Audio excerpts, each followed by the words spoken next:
Several Asian countries have seen mass protests led by a new generation in recent years. From Nepal to Sri Lanka and Bangladesh, Gen Z has been pushing for political change. A new documentary meets the young people behind these movements. Here's a look.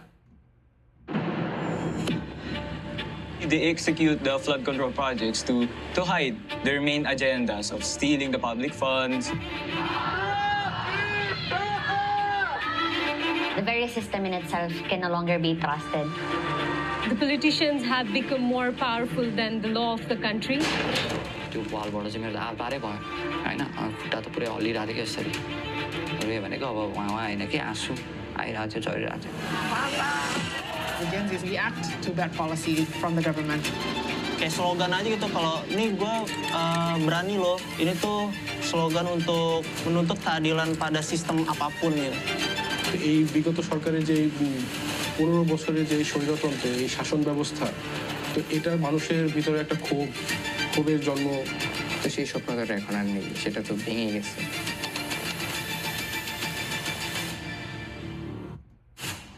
To tell us more about the program is documentary filmmaker Shehzad Hameed Ahmad, who joins us from Dubai.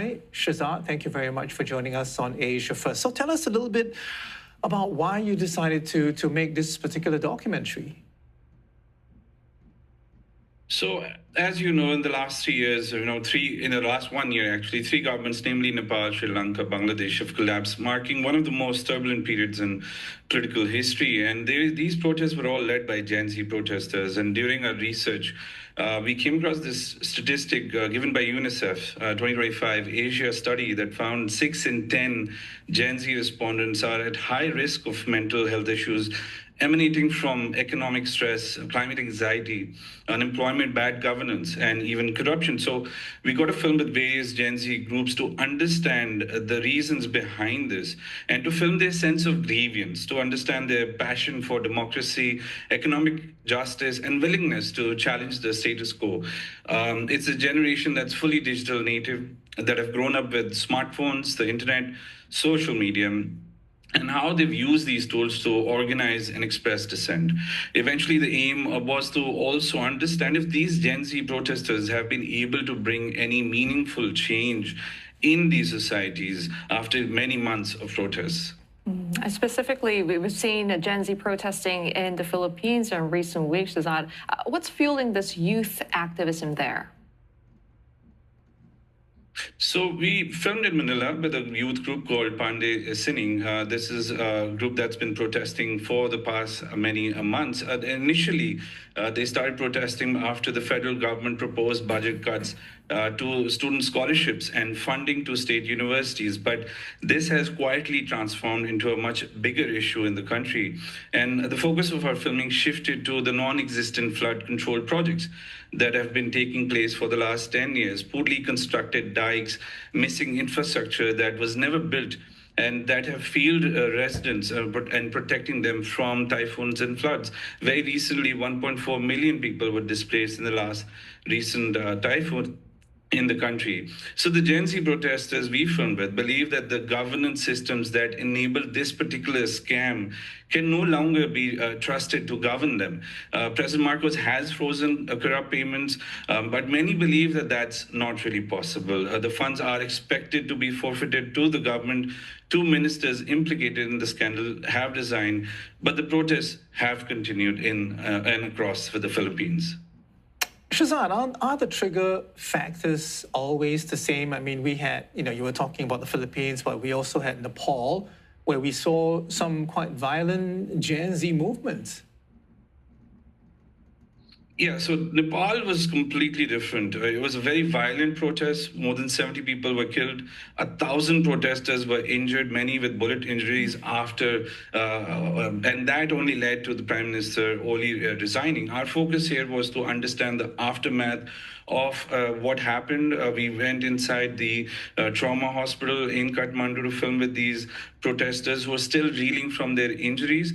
But one aspect of our filming focused on how it became so violent. And one report cites that 34% of all content that was spread on social media was false and misleading. There were thousands of items of misinformation that had religious, nationalistic sentiments which were being aroused. For example, the Nepali army was alleged to be trying to stage a military coup in the country.